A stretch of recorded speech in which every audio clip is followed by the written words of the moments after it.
Hello friends! இது உங்கள் சபரியன் family. சபரியன் ஃபேமிலில நீங்களும் ஒருத்தராக நினைக்கிறீங்களா? அப்போ உடனே நம்ம சேனல சப்ஸ்கிரைப் பண்ணி வச்சுக்கோங்க. இன்னைக்கு நம்ம பார்க்கக்கூடிய ரெசிபி என்னன்னா, குழிப்பணியாரம் தான். இது வந்து இனிப்பு குழிப்பணியாரம். வாங்க இப்ப இத எப்படி பண்ணலான்னு பார்க்கலாம். இத பண்றதுக்கு நான் என்ன எடுத்திருக்கேன்னு பார்த்தீங்கன்னா, ஒரு 3 உலக்களவுக்கு பொன்னி பச்சரிசி எடுத்து நைட்டே ஊற வச்சுட்டேன். ஏன்னா எனக்கு வந்து ஒரு ஃபங்ஷனுக்காக கொண்டு போறதுனால, எனக்கு டைம் இல்ல அப்படிங்கிறதுனால நைட்டே ஊற வச்சுட்டேன் நான். என்ன ஒண்ணு இங்க கிளைமேட் வந்து ரொம்ப சில்லுன்னு இருக்கனால ஊறுறதுக்கு ரொம்ப டைம் ஆகும். அதனால நைட்டே ஊற வச்சா காலையில செஞ்சிடலாம் அப்டின்ட்டு நைட்டே ஊற வச்சுட்டேன். இப்ப தண்ணி எல்லாத்தையுமே வடிகட்டிட்டு, நான் இப்போ காய வைக்க போறேன். இப்ப இதுக்கு வந்து பழம் சேர்க்க போறேன். சேர்க்கிறதுக்காக 3 பழம் எடுத்திருக்கேன். 1 உலக்குக்கு நான் இந்த உலக்குக்கு தான் நான் 3 உலக்கு பச்சரிசி எடுத்திருக்கேன். பொன்னி பச்சரிசி தான் எடுத்திருக்கேன். இந்த ஒரு உலக்குக்கு வந்து 1 பழம் வச்சு 3 பழம் எடுத்திருக்கேன். நல்லா பழுத்த பழமா பார்த்து எடுத்துக்கோங்க. அப்பதான் நல்லாருக்கும்.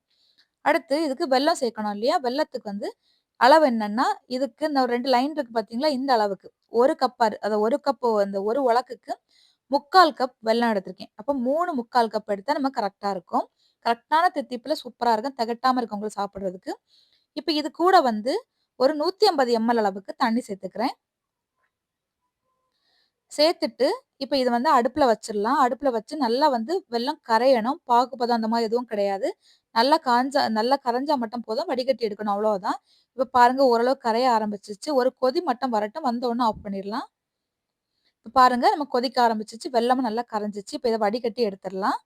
அடுத்து நம்மளோட அரிசி வந்து தண்ணி வடிச்சு வச்சிருந்தோம்ல, அந்த தண்ணி வடிச்சு வச்சிருக்கக்கூடிய அரிசிய ஒரு துணியில வந்து காய போட்டுருக்கேன் நான்.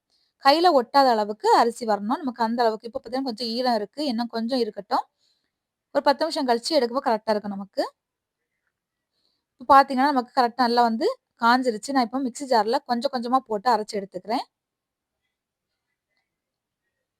எவ்வளோ அரைக்க முடியுமோ அந்த அளவுக்கு பவுடர் ஆக்கிக்கலாம்.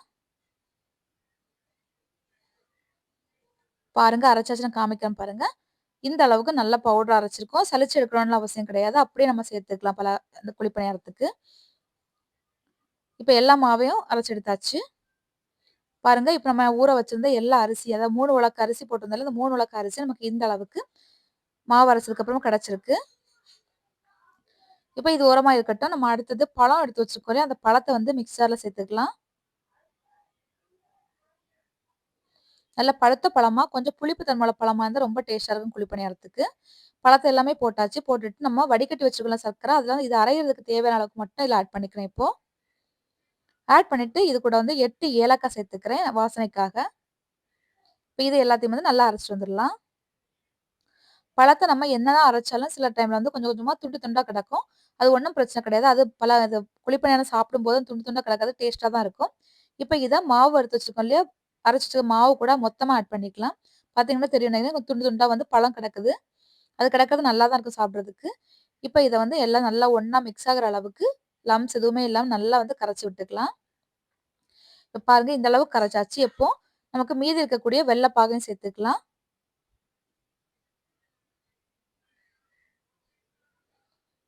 கொஞ்சம் கொஞ்சமா சேர்த்து நல்லா வந்து கிளறி விட்டுக்கலாம்.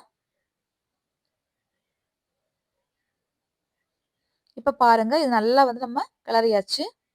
இப்போ இவ்வளோத்துக்கு உப்பு 2 பிஞ்ச் அளவுக்கு உப்பு சேர்த்துக்கிறேன். இது வந்து இனிப்ப வந்து தூக்கி குடுக்குறதுக்காக இவ்வளோ தான் நல்லா வந்து கரைச்சாச்சு. கன்சிஸ்டன்சி பார்த்தீங்கன்னா, தண்ணியாவும் இருக்கக்கூடாது, ரொம்ப கெட்டியாவும் இருக்கக்கூடாது. ஓரளவுக்கு நம்ம தோசை ஊத்துவோம் தெரியுமா? அந்த பதத்துல இருக்கணும். இப்ப இத மூடி வச்சிடலாம்.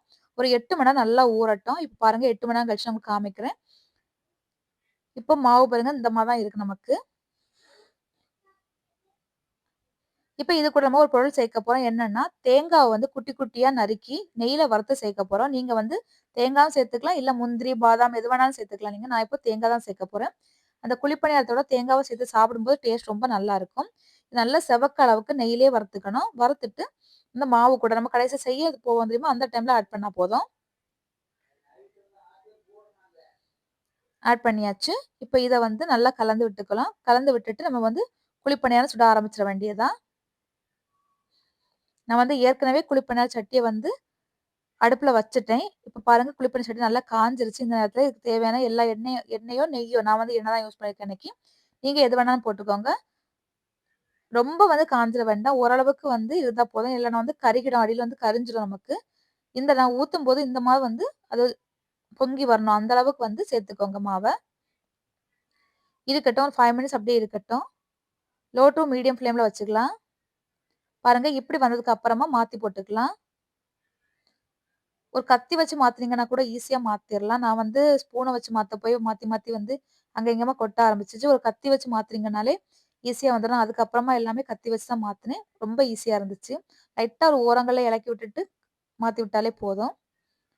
பாருங்க நம்ம எல்லாத்தையுமே நீங்க உங்களுக்கு 8 மணி நேரம் ஊற வைக்கிறதுக்கு டைம் இல்ல அப்படின்னு சொன்னா, நீங்க வந்து 1 பிஞ்ச் அளவுக்கு ஒரு 1/4 டீஸ்பூன் அளவுக்கு நீங்க சோடா உப்போ, ஆப்ப சோடா இருக்குல்ல, அந்த ஆப்ப சோடாவ நீங்க ஆட் பண்ணிக்கலாம்.